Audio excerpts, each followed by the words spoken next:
This is the Microschool Minute, your weekly dose of microschooling news and events. Arizona students are rallying to protect their access to equitable education amid funding cuts and political challenges at both the state and federal levels. The recent protest at the Arizona Capitol, led by the Arizona Students Association, highlights the adverse impact of reduced Pell Grant funding and slashed state investment in programs like the Arizona Promise Program. These cuts are forcing universities to impose surcharges and shut down campuses. The Trump administration's proposed reduction in Pell Grant awards, coupled with Arizona lawmakers' expansion of school voucher programs, has sparked concern about priorities in public education funding. This development underscores a growing need for alternative education models such as microschools that center around personal learning, community integration, and intentional resource allocation. Microschools and homeschool networks alike have the potential to fill the gap left by traditional systems under financial and political strain. But overregulation poses a real threat, potentially counteracting the benefits that they bring. A surge in school choice advocacy is gaining momentum in Nevada, fueled by recent legislation and a viral testimony from a 9-year-old homeschooler named Juliet. Her impassioned speech before lawmakers highlighted the limitations of traditional public schooling for gifted learners and sparked widespread public interest. Juliet's story underscored a critical gap. Families without financial means often lack the freedom to choose alternative education environments. Her testimony helped to bring attention to AB 584, a bill that proposes accountability measures for underperforming public schools and introduces new funding pathways for educational alternatives. As policies like AB 584 expand access to education savings accounts and enable counties to create new charter schools, microschools stand to become a vital part of Nevada's and potentially the nation's new pluralistic education model. The recent partnership between OutSchool and Open Ed Academy is a bold step forward in the evolution of personalized education. By offering $100 in OutSchool credits to every enrolled student, Open Ed Academy is enhancing its already flexible, student-centered model with access to over 140,000 live, interest-based classes. This collaboration enables families to create customized learning journeys, combining accredited instruction with passion-driven exploration. It signals a broader shift toward learner autonomy and away from traditional constraints like fixed schedules and standardized testing. For microschool leaders and education innovators, this initiative exemplifies the potential of partnerships. Open Ed Academy's model, rooted in parent direction, teacher support, and open enrollment, echoes the ethos of the modern one-room schoolhouse. By aligning with OutSchool, they amplify their ability to offer personalized, engaging, and scalable education.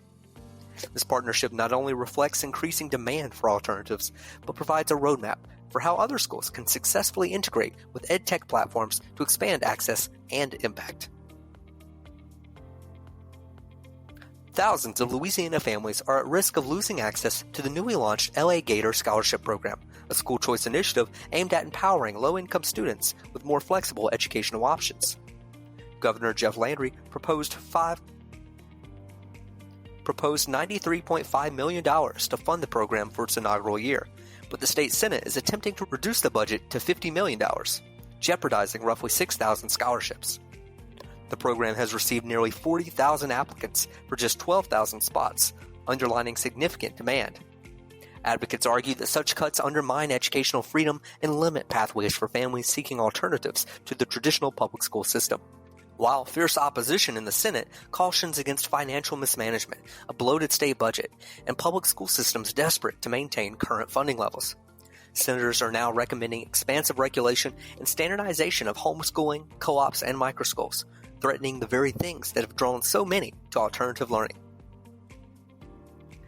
3 former public school superintendents, Deborah Gist, Tom Vander Ark, and Devin Kadika, are advocating a new learner-centered approach to public education, public microschools.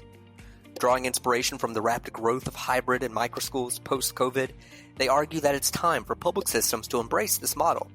They frame microschools as a solution to persistent problems in education, like student disengagement, shifting enrollment, and misalignment with 21st century competencies. Their call to action is rooted in urgency. As leaders of their own microschools, the superintendents provide real-world examples of how these small, agile learning environments can address community needs, improve outcomes, and rekindle purpose among educators. They aim to empower districts to take small but meaningful steps toward transformation. For microschool leaders and education innovators, this signals a powerful shift. Traditional systems are beginning to adapt to a model forged and tested in the private and homeschool spaces. President Donald J. Trump's unexpected commencement address to Riverwood Middle School's 8th grade class offered a blend of personal anecdotes, political positioning, and commentary on the American education system. While the speech was filled with Trump's signature rhetorical style, promoting loyalty to his brand, it also inadvertently raised important questions about what students are learning and how education can better equip them for a changing world. His emphasis on international competition, economic productivity, and leveraging technology like AI underscores the urgent need for adaptive, innovative education models. For microschools, Trump's remarks highlight the growing disconnect between traditional education systems and the skills demanded by today's global economy. Microschools, known for personalized, flexible, and purpose-driven instruction, offer a compelling solution to help bridge this gap. With their ability to tailor learning pathways, emphasize critical thinking, and integrate real-world application, these schools are well positioned to address the shortcomings that the president pointed to. United States Education Secretary Linda McMahon took to Capitol Hill this week to testify that literacy is her number one priority in the fiscal year 2026 education budget. Despite this, proposed $66.7 billion budget represents a 15.3% cut overall, with a $4.5 billion reduction specifically targeting K-12 education. The budget consolidates multiple competitive grants, including those for literacy, into a single K-12 simplified funding program, requiring states to allocate only 7.5% of those funds to literacy programs, backed by moderate to high evidence. McMahon cites successes in states like Mississippi using the science of reading, but many senators remain skeptical that real literacy improvements can happen amid sweeping cuts. While the proposal preserves funding for Title I and increases support for students with disabilities, it eliminates or rolls back numerous initiatives tied to equity, diversity, community learning, and teacher development. The administration frames this move as a way to empower states and simplify bureaucratic processes. However, critics suggest that an uncertain future of targeted literacy grants may leave small, independent learning environments without the support that they need to scale what's proven to work. New Zealand's educational policy has seen a major shift, the introduction of the Education and Training Amendment Bill, which proposes that academic achievement be the paramount objective for all schools. This change has sparked critical conversations among educators, policymakers, and innovators about the deeper purpose of education.